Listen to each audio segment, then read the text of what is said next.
Bonjour, nous sommes aujourd'hui le deuxième dimanche dans l'année. Le temps de Noël est terminé, nous avons enlevé les crèches et voilà qu'à partir des textes de la Bible, je vous invite à retenir comme pour moi-même, nous retenons deux mots, me voici et l'agneau de Dieu. Me voici, c'est le texte de la première lecture de ce dimanche tiré du livre de Samuel. Qui dit l'expression me voici? C'est un enfant, Samuel. Oui, un enfant par définition, c'est celui qui désire grandir, qui désire apprendre et qui reçoit tout des autres, du moins au départ. L'enfant Samuel dit à 3 reprises me voici, mais l'auteur de l'appel qu'il entend lui est révélé par le vieillard Élie. Samuel ne connaissait pas encore le Seigneur, nous dit la Bible, et la parole du Seigneur ne lui avait pas encore été révélée.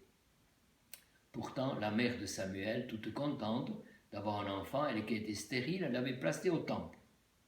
Elle est pour nous cette révélation d'il y a presque 4000 ans. Elle est pour nous cette parole de Dieu. Parle, Seigneur, ton serviteur écoute. Alors on peut se demander comment j'écoute la parole de Dieu, cette parole dans la Bible, mais aussi cette parole expliquée par les autres.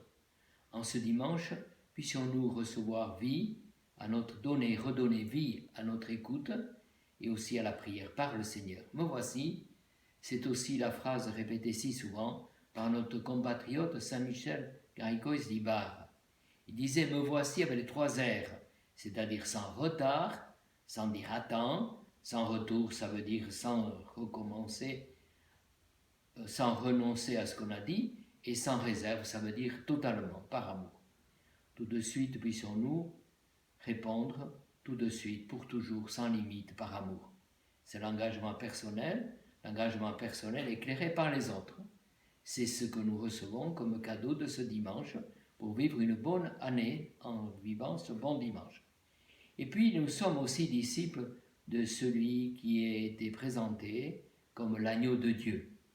C'est Jean-Baptiste qui présente Jésus auprès de ses disciples qui suivent Jean-Baptiste et après qui suivront Jésus en disant voici l'agneau de Dieu. L'agneau de Dieu, dans la Bible, ça a quatre définitions ou 4 significations. D'abord, l'agneau de Dieu, c'est l'agneau pascal, l'agneau qu'on avait célébré le jour de la fête de Pâques.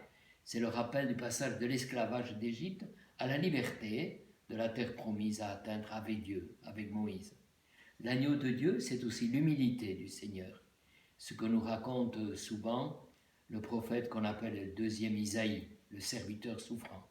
L'agneau de Dieu, c'est aussi le refus du meurtre de l'enfant, découvert par Abraham, qui comprend que Dieu ne veut pas le sacrifice de son fils Isaac. L'agneau de Dieu, c'est surtout le Christ ressuscité, qui porte les marques des clés, mais qui est l'agneau vainqueur.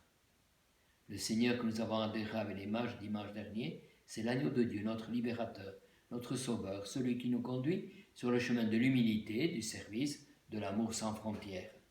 Alors ces derniers temps, que d'informations, de paroles inutiles sur nous-mêmes, sur les autres, et aussi sur le Seigneur vu comme inutile ou comme magicien, mais aussi que de gestes de soin, d'amitié, de solidarité, de prière et d'actes d'amour, que de témoignages réels, humbles, qui redisent l'actualité de ce que disait André à son frère, nous avons trouvé le Messie. Puissions-nous être trouvés par le Messie et nous-mêmes être témoins de ce Messie que nous avons trouvé. Alors je vous souhaite déjà bon dimanche et bonne semaine, disciples de l'agneau, missionnaires de l'agneau de Dieu. Et encore une fois, bonne année, bonne semaine, bon dimanche, puissions-nous les vivre en vivant chaque jour et en disant « Me voici, au revoir ».